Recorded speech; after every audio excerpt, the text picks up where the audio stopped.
Seja bem-vindo ao podcast da Poracá, onde compartilhamos pontos de vista novos, inovadores e disruptivos e uma nova consciência sobre os animais. Se você está preparado para enxergar o seu animal sob uma nova perspectiva, você está no lugar certo. Brincadeira, eu acho que é uma das coisas mais subestimadas do mundo dos animais. E eu garanto que você vai sair desse episódio com a sua visão completamente transformada e já no caminho para melhorar a vida de você e do seu cachorro com essas brincadeiras, né? Como que a gente vai explicar aqui. Eu sempre comento que talvez eles ficariam ofendidos em saber que a gente chama tudo que eles fazem, né? Tudo que a gente vê os cães fazendo, os gatos fazendo, que a gente chama isso de brincadeira. Porque nós humanos a gente leva para esse lado de brincadeira só como um momento de desfrute, quando a gente não tem mais nada de importante para fazer, nossa hora de lazer. Brincadeira é muito associado a algo que a gente não leva a sério, né? Isso, principalmente quem não tem, realmente não tá levando, não tem mais responsabilidades, não tem trabalho duro a ser Ou feito. você tá de brincadeira, né? Sempre é associado a algo quase pejorativo, né? Exato. Só que quando a gente fala, né, quando a gente chama os comportamentos que os cães estão ali apresentando no meio de uma brincadeira, a gente tem que entender primeiro de tudo que o que ele está fazendo não é só por diversão, não é mera distração ou um passatempo só para ele não ficar entediado dentro de casa. Isso é o que muitas pessoas levam a gente a acreditar. Falar assim, brinca com ele para ele não ficar entediado, brinca com Pra ele parar de te morder. para ele parar de te morder, para ele ficar mais calmo e parar de latir para os barulhos de fora de casa, enfim. A gente sempre fica tentando achar que a brincadeira é uma necessidade a ser atendida para eles nos darem um pouco de sossego, de certa maneira, né? E eu acho que esse é uma visão que pode levar a gente para um caminho perigoso de como que a gente conduz a rotina dos nossos pets. Inclusive, já vou aproveitar, vou deixar aqui, já tem um episódio, um insight sobre brincadeira que vale a pena ouvir, porque tem brincadeira já que piora essa história, eu vou brincar para ele ficar mais calmo, né? A gente Vou brincar para cansar o meu cachorro, que é muito agitado. A gente vai falar mais sobre isso aqui também, mas já começa a mudar esse olhar aí. Aliás, não é porque a gente já fez esse outro episódio comentando sobre brincadeira que esse aqui não haverá nada novo. Na verdade, é tudo diferente. A gente vai trazer uma visão que eu garanto que você nunca escutou a respeito das brincadeiras que você vê o seu pet fazendo. Bom, vamos começar a partir da nossa visão, né, sobre brincadeira, porque às vezes nós adultos, no meio da correria do dia a dia, cheio de coisas realmente muito preocupantes, desafios para resolver na nossa vida, a gente acaba desmerecendo, às vezes, algumas atitudes e atividades de seres que são, como que eu posso dizer, menos elaborados que a gente, como crianças e cães. Então, sabe aquela situação de quando uma criança vem toda orgulhosa para os adultos mostrar um desenho que, na verdade, o desenho é feio, muitas vezes nem é um desenho, é um monte de rabisco, só que na cabeça da criança ela está muito orgulhosa, ela deu o melhor dela ali e está vindo mostrar para uma pessoa que provavelmente é referência, que é importante para ela saber a opinião, receber uma validação disso que ela fez e ela está muito orgulhosa. Só que nós, às vezes, nessa rotina do dia a dia, sem querer, a gente acaba desmerecendo isso. A gente acaba não achando nada demais, afinal ela não está vindo mostrar pra gente uma obra do Picasso, uma reprodução do Van Gogh. É um monte de rabisco e com aquele sorrisinho meio amarelo, a gente e passa a desvalorizar um pouco essa atividade que ela se dedicou tanto para desempenhar. Então não é porque a gente não acha nada demais o que um cachorro ou um gato está fazendo que a gente deve desmerecer. Porque aquele indivíduo, muitas vezes, ele tem dificuldade, por exemplo, em se vulnerabilizar, né? Em se colocar em situações que ele possa estar em risco, por exemplo, virado de barriga para cima. Tem cachorro que tem muita dificuldade em fazer isso. Tem cachorros que têm dificuldade em rasgar uma caixinha de papelão, ou gatos que a gente chama de preguiçosos porque eles não querem interagir com a comida num rolinho de papel higiênico, sabe? Então a gente acaba desmerecendo e enxergando como... desvalorizando, né? Atividades muito sem graça. Você fala assim, é meio banal, isso. Vou falar, né? É lógico que ele vai rasgar o brinquedo, ele sempre faz isso, tipo, é normal de um cachorro, né? Meu cachorro não destrói. dá o devido valor às brincadeiras, né? Acho que esse é o principal ponto pra gente começar. Só que o principal insight, assim, para começar, como a gente enxerga as brincadeiras, é que a gente tem que entender que esses comportamentos, a mecânica dos movimentos que os animais apresentam ali no momento de brincadeira, eles são atividades da espécie, né? Eles foram projetados pela natureza, geneticamente, por instinto até, a se comportar desse jeito. Então é muito importante expressar esses comportamentos. E aí que começa um risco aí quando a gente não leva tão a sério a necessidade deles terem essa necessidade atendida.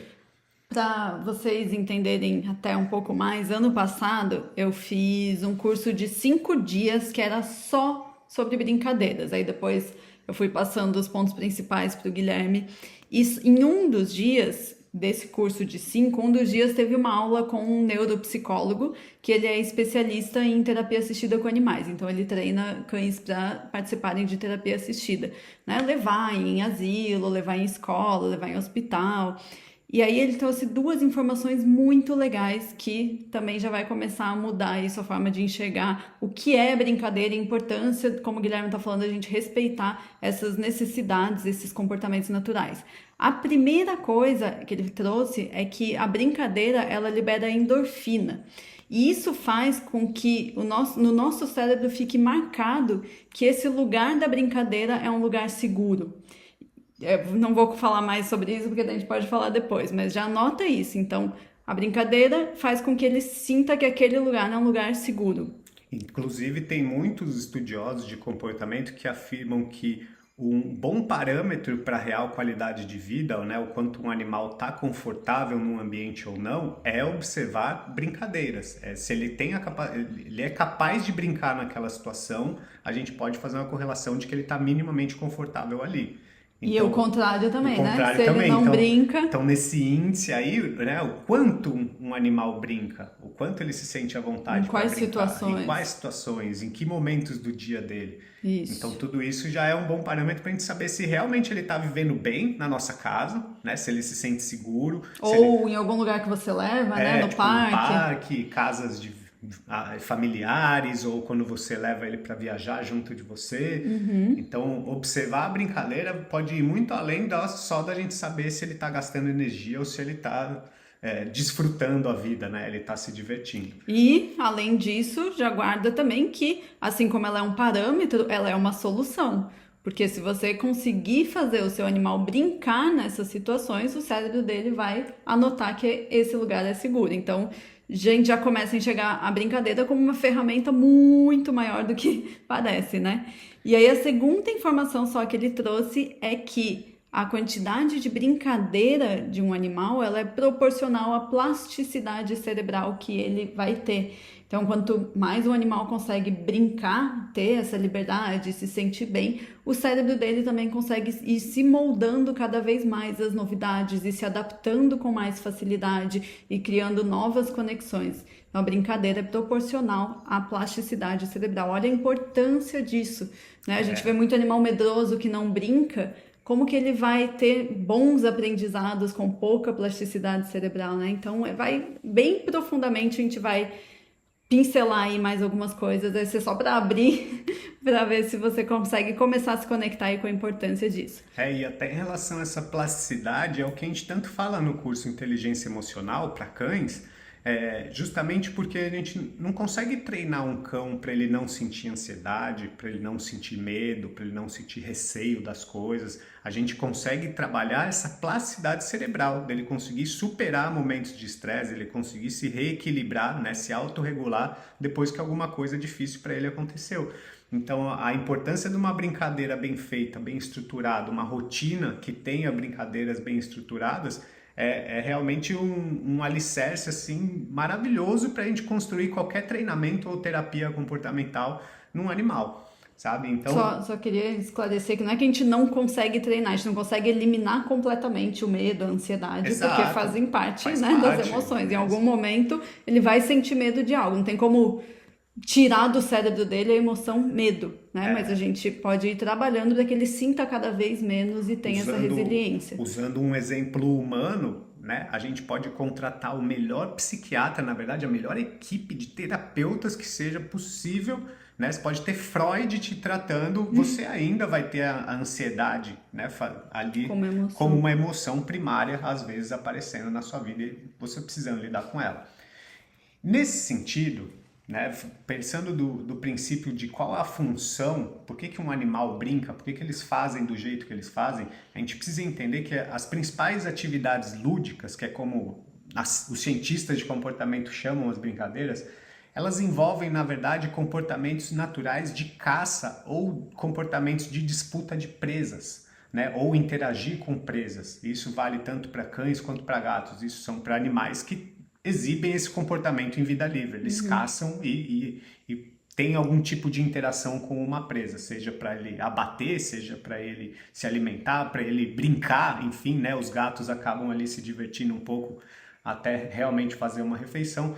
Mas a gente precisa entender que tudo isso tem uma função, não é mera diversão, não é só não tenho nada para fazer e decido brincar.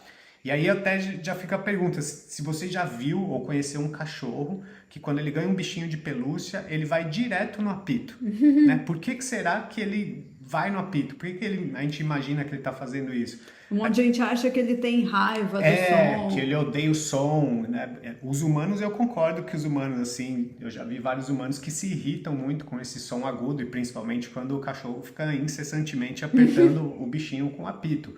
Mas a teoria por trás, né, o que explica esse comportamento de ir primeiro no apito é realmente para abater a presa. Né? Se a gente pensar que um cão é capaz de caçar um pintinho, né, um filhote de galinha, o sinal para ele de que a presa está abatida é quando não houver mais nenhum pio, nenhum apitinho. Então não é coincidência que os cachorros vão diretamente no apito dos brinquedos. E o que muitas pessoas fazem? Poxa, o cachorro não gosta do apito, elas tiram o apito antes de dar o brinquedo para o cachorro. Então a gente, às vezes, por uma interpretação um pouco equivocada, assim, de poxa, ele está destruindo é porque ele não gosta, na verdade, ele está destruindo é porque isso é o que talvez mais gere prazer para ele. É o que mais faz sentido ele fazer com aquele objeto que a gente destinou para ele. Ao mesmo tempo, alguns cães ficam muito ansiosos por não conseguirem fazer o apito parar. Né? Então já vale até começar a observar com o seu cão como que é a resposta dele a esses brinquedos, porque alguns cães realmente começam a ficar quase como que aflitos porque aquele barulhinho ali ele não consegue fazer cessar. Aí aqui vem um adendo especial para aqueles brinquedos que vivem aparecendo em patrocinados por aí, prometendo ser um brinquedo indestrutível. Né? E por que um brinquedo indestrutível seria bom? É bom para as pessoas que não gastam tanto dinheiro e tal, e a gente vai até passar algumas formas de você estimular brincadeiras que não envolvam você gastar uma grana com brinquedos caros.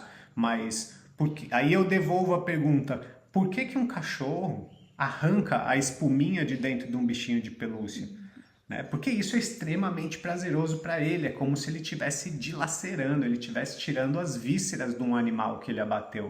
Isso faz todo um sentido neurológico para o cérebro dele mesmo funcionar e se sentir bem. Exatamente, inclusive se você não deixar ele destruir, você já está atrapalhando um pouco aí esse caminho cerebral, essa calma, ele conseguir colocar em prática e se sentir bem com essa atividade, né? Já está tirando a melhor função da brincadeira, que é ficar se sentindo bem, ficar mais calmo. É aí que a gente tem que ajustar a nossa expectativa através do que é uma brincadeira para os cães. Então, usando esse exemplo de um brinquedo indestrutível, a gente consegue acreditar que, poxa, esse brinquedo vai ser ótimo porque ele vai brincar muito, por muito tempo, como se a quantidade de brincadeira fosse o que realmente importasse para um cachorro, porque talvez é o que mais importa para a gente, né? Quanto mais a gente puder se divertir, mais legal está sendo a nossa vida. Quanto mais durar um brinquedo, quanto mais durar um brinquedo, mais ele vai se divertir, que também é uma noção equivocada. Exato, porque o que está por trás desse comportamento de ir lá, acabar com um apito, ou de ir lá e só arrancar a espuma de dentro do bichinho, é a sensação de recompensa. Imagina você ter um trabalho muito chato para fazer, e todo mundo aqui já teve, que seja um trabalho para entregar na escola ou no trabalho, ou simplesmente organizar uma planilha com as finanças da sua casa, enfim. Quando você termina uma atividade, vem aquela sensação de recompensa intrínseca de, poxa, eu consegui. Eu venci, era difícil, era chato, mas eu consegui. Eu queria fazer tal coisa e obtive sucesso. E é exatamente essa sensação que a gente quer ativar nos animais através das brincadeiras. Então, se ele está com uma brincadeira de caça, de, por exemplo, correr atrás de um bichinho que a gente joga para ele, de uma bolinha de papel que a gente joga para um gato, o legal para ele é conseguir pegar a caça. E aí já me veio aqui a cabeça de pessoas brincando com um gato com aquela varetinha, que é onde parece que um instinto Nossa. humano é sempre vencer a brincadeira. Então, como é um jogo, a gente sempre parte do princípio que precisa ganhar o jogo. E aí acaba sendo muito chato para o animal, porque ele nunca consegue ganhar a recompensa e ter essa sensação de que ele venceu. Então, seja um brinquedo indestrutível, se a gente pegar dos dois exemplos assim, um brinquedo indestrutível, que um cachorro pode passar 2 horas tentando destruir, ou um bichinho de pelúcia que ele já destrói em 5 minutos, eu ouso afirmar que talvez ele se sinta mais recompensado por brincar só 5 minutos, porque ele fechou uma conta na cabeça dele, ele Sim. chegou no final da história do que ele quer. Ele se sentiu satisfeito. Ele se sentiu satisfeito. Seria tipo um joguinho de videogame infinito que você não nunca acaba. passa de fase. Chega uma hora que você desiste, você fala, vai pra lá com esse jogo aí, eu vou arrumar alguma coisa mais interessante pra fazer. Agora num jogo que você vai subindo de nível, passando de fases, encontra um chefão mais difícil que outro e realmente vence e tal, é isso que gera, faz com que um ser fique viciado, praticamente viciado em jogos. Então, você conseguir finalizar o jogo, exato, né? Fechei o jogo, né? Então, esse olhar, esse olhar tem que ser para essas atividades lúdicas também dos animais. Isso. Ele conseguir sentir essa sensação, independente de quanto tempo isso leve e do que ele precisa. Se ele precisa destruir para sentir isso, beleza. Se ele precisa arrancar o apito, beleza. Só que a gente tem que entender que é nossa expectativa, às vezes, querer que ele faça a coisa de um determinado jeito ou de outro. Por exemplo, eu dou um brinquedo e falo, não é para brincar assim. Poxa, sim, foi dado. Depois que deu, se você quis dar um chapéu para uma pessoa e ela quer usar como luva, o problema é dela, ela que se vire, mas ela vai usar esse objeto da maneira que ela quiser. boa. E aí que eu quero começar a entrar nessa outra questão aí das brincadeiras, que elas podem e devem, a partir desse novo olhar que você está construindo aqui junto com a gente, podem e devem ser usadas para favorecer, para fortalecer a inteligência emocional do seu cão, para favorecer comportamentos também e ensinar ele a se manter mais centrado. Então, por exemplo, você ensinar ele o solta e o pega. Não é aquela brincadeira que é só uma loucura, você pega um bichinho, fica sacudindo, aí ele pega... Fica girando 360 com o cachorro pendurado. Se fizer cabo de guerra, senão fica só aquele... Joga, ele corre, aí você fica tentando roubar. Umas brincadeiras sem regra e que só são agitadas. Então, introduzir algumas coisas, um pouco de autocontrole, de centramento e outras coisas que a gente vai falando aqui, ajudam a favorecer bons comportamentos e boas emoções que vão reverberar em toda a vida dele, tá? Eu acho que esse é o principal olhar que eu gostaria que você saísse daqui, é olhar a brincadeira não como algo isolado, mas como algo que está construindo a inteligência emocional dele também. Eu diria que quase principalmente, muito mais do que comandos, por exemplo. Mas principalmente se for feito de uma maneira estruturada. Isso, né? Que é o que a gente vai continuar explicando. Porque existem... Eu odeio esse termo, mas existem protocolos de como se brincar de uma maneira estruturada. Não é simplesmente fechar o cachorro num espaço lotado de brinquedo e falar, vai, faça o que você quiser. Ou fica só jogando bolinha. E você pilha ele da maneira que você acredita que ele gostaria, sabe? Então, exatamente. é um momento, se é uma interação de brincadeira, é um momento de vocês juntos interagirem, né? Isso. Ser uma troca, quase que uma comunicação através desse jogo. E é assim que a gente tem que enxergar. Não é simplesmente, eu vou brincar de cabo de guerra. E a gente fica horas ali só deixando o cachorro puxar, e a gente não entrega. Chega uma hora que, poxa, eu preciso encerrar aqui, eu viro as costas e saio andando. Nossa, sim. Então, recebi uma ligação e eu parei de jogar a bolinha. Do nada, exato. Deixa ele. Então Nossa. tem uma série de conceitos. Eu acredito até que é assunto para um próximo episódio, assim, a gente ter estruturado, né? Tem, por exemplo, brincadeira de bolinha. Tem como, apesar da gente não recomendar, tem uma maneira menos pior de brincar com uma bolinha, de maneira que você não vai fechar essa brincadeira só de uma maneira com mais ansiedade do que ela começou, né? Principalmente quando a gente consegue ensinar os animais a trocarem a bola e vira uma interação entre a gente e o cão, né? Quando a gente consegue no final proporcionar um momento calmo de relaxamento para ele farejar, por exemplo, alguns petiscos ou roer um mordedor desidratado, sabe? Mas é a gente conseguir enxergar que na natureza, como envolve caça e como envolve presa, teoricamente esses jogos, essas brincadeiras envolveriam também algum nível alimentação, né? Interagir com alimentos. E a grande confusão que gera muitos problemas na convivência e distúrbios de comportamento é um funcionamento incoerente de como essas coisas acontecem na vida do animal. Por que é incoerente? Porque normalmente o horário, os momentos de alimentação, os momentos de brincadeira são em horas completamente distintas umas das outras. Elas não são interligadas, não existe um caminho lógico que os animais enxergam.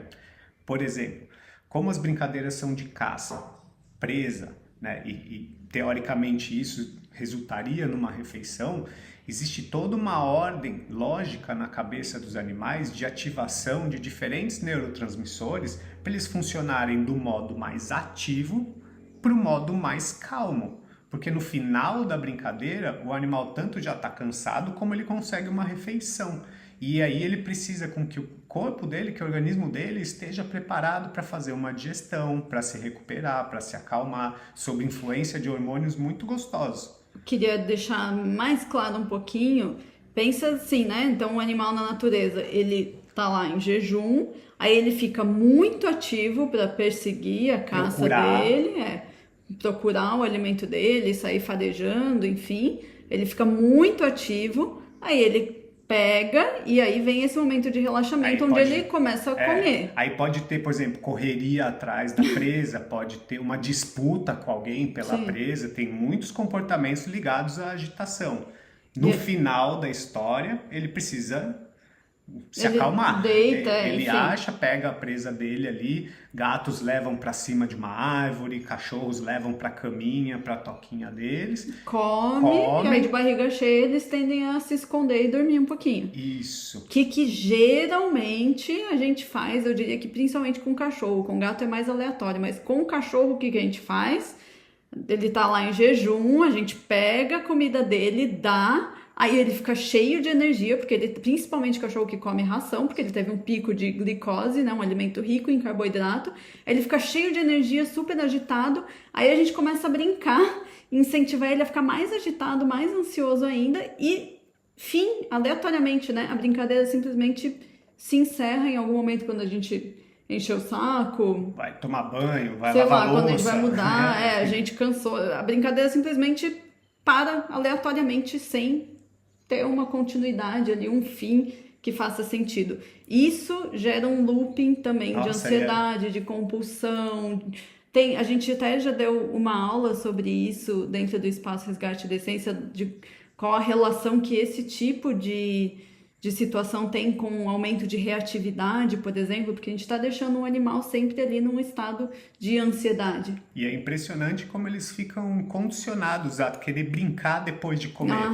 Né? A gente já conheceu vários cães que estão calmos, aí chega a hora, tá na hora de dar comida, a gente oferece um pouco de comida, e depois o cachorro tá animadão, como se ele não tivesse feito nada o dia inteiro, assim. É lógico, ele tá cheio de energia, mas o normal, né? O normal não, o fisiologicamente normal para a espécie seria justamente nessa hora se acalmar. Porque a gente precisa estar com um sistema nervoso autônomo parasimpático ativado para ter uma boa digestão. E ele é o contrário do simpático, que é ligado a muita atividade. Então, depois que o animal come, ele ter essa ativação simpática para agir, isso joga completamente contra a digestão bem feita. Exato. Então, a brincadeira passa a ser deslocada num momento que talvez gere ainda mais ansiedade, porque é muito agitada, não fecha a conta tranquilizadora com o alimento no final, e ainda vira um hábito, um vício de comportamento que atrapalha a digestão, e às vezes o cachorro vomita toda a refeição que ele acabou de ingerir, ou ele não digere direito, enfim. Ou tem o risco de torção gástrica. Tem torção gástrica para raças grandes, enfim, tá tudo meio bagunçado por falta dessa coerência, né? É uma lógica incoerente de como funciona o corpo deles, de como funciona a natureza deles, e em muitos casos, né, não é difícil a gente enxergar no convívio doméstico, no convívio com os humanos, eles acabam funcionando desse jeito incoerente, e isso abre uma porta gigantesca para alguns problemas se manifestarem, sejam eles de saúde, de comportamento ou os dois. Isso, e aí uma coisa só, acho que pra gente ir finalizando, que eu queria trazer a mais sobre brincadeiras é esse olhar do quanto elas ajudam em situações, ajudam o seu cão a construir essa inteligência emocional, com o que a gente falou lá no começo. Mas peraí, fica até o final que eu vou dar uma dica aqui para você não gastar mais dinheiro com brinquedo. Mas sim, vamos lá. Agora me perdi. Como usar a brincadeira para construir inteligência emocional. Dentro do que falam tanto de enriquecimento ambiental, a gente tem que lembrar que a brincadeira é um momento prazeroso e que a gente pode usar ela tanto para ajudar o animal, como a gente comentou, a se sentir mais à vontade em um novo ambiente ou uma nova situação, a enfrentar pequenos medos, pequenas inseguranças junto do enriquecimento ambiental, que a gente chama de atividades bioapropriadas. Então, o enriquecimento ambiental também é uma brincadeira que pode ser usada para ajudar o seu animal a desenvolver determinadas habilidades e determinadas emoções, como mais coragem. E outra coisa que tem muita ligação com isso também é que enquanto você brinca junto dele, você está ou favorecendo ou estragando um pouquinho o vínculo. Porque se você for muito chatão na brincadeira, igual o Guilherme comentou de eu quero sempre ganhar, fica uma brincadeira chata. E aí é um cachorro que não se motiva tanto a brincar, ou um gato principalmente, se ele nunca consegue ganhar o brinquedo, ele não se motiva. E aí tem em mente sempre que brincadeira é algo cooperativo e não competitivo. Você não está competindo com o seu animal, você está cooperando com ele. É algo que vocês estão fazendo em conjunto. O Guilherme sempre gosta de trazer analogia com criança, você fala isso? É que eu acho que essa distorção aí é fruto de como a gente é criado mesmo, porque todos os jogos de criança é sempre um ganhar do outro, um time vence outro time. Mas em teoria o pai e a mãe com a criança não deveriam ter essa competição, né? Então é meio que essa analogia, assim, a gente... Mas sempre tem um tio chatão que não deixa as crianças ganharem. Então, aliás, se você você acabou de falar que é chatão, é esse o olhar. Se você for jogar videogame com uma criança, deixa ela ganhar, pô. Você vai jogar um jogo de tabuleiro, vai jogar dama, deixa ela ganhar. Não precisa ser todas as vezes, porque ela precisa ter de um desafiozinho ali, né? Mas vai ajustando. Lidar com frustração também, né? Aprender a perder um pouquinho. Vai ajustando a dificuldade. Mas a cada 3 que ela ganha, você ganha uma. Mas é importante para quem tá querendo, quem a gente quer motivar que se engaje num jogo, né, e que se divirta e desfrute desse momento, que sinta a recompensa disso, né, de se envolver com isso. E aí, dentro disso, guarda essa frase também. O valor não tá no brinquedo. O valor da brincadeira tá na interação com você. Teria que estar. Então não é, eu vou comprar um brinquedo melhor para ele brincar comigo. Tem que ver o quanto ele está valorizando a interação com você. Essa é a cooperação, é o aumento do vínculo, da conexão entre vocês, da comunicação entre vocês. Até um pedaço de papelão é capaz de ser fonte de diversão entre um humano e um cachorro. Tem uma treinadora... Uma bolinha de papel amassada, joga no chão, dá para brincar com um gato. São coisas que não custam nada. Tem uma treinadora até que, não sei quem já ouviu falar, chama Emily Larham, que o YouTube dela ficou bem famoso, chama Kiko Pup. Me chamava muita atenção nos vídeos dela. Ela tava lá treinando os cães, assim, e aí de repente ela baixava, pegava uma folhinha do chão, caída, folha seca, e começava a brincar, e eles super engajavam, porque ela foi construindo essa conexão. Não é a folha do chão ali que tem um valor inestimável, né? É a interação, a conexão. A gente acaba depositando muita confiança no produto, né? Onde às vezes a gente gasta dinheiro e fala, poxa, esse aqui eu tenho certeza que ele vai gostar. Mas dependendo, ele vai gostar mais se ele tiver uma interação mais estruturada com você, porque ele gosta muito mais de você do que um brinquedo que ele nunca viu na vida. Né? Então, o princípio é meio esse.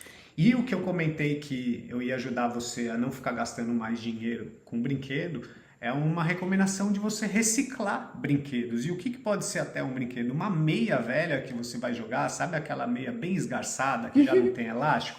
Por exemplo, você pode pegar o apito que o seu cachorro já arrancou de um outro brinquedinho, embolar, pegar várias bolinhas de papel amassado, papel que você iria jogar fora, aqueles papéis de rascunho, saco de pão e tal.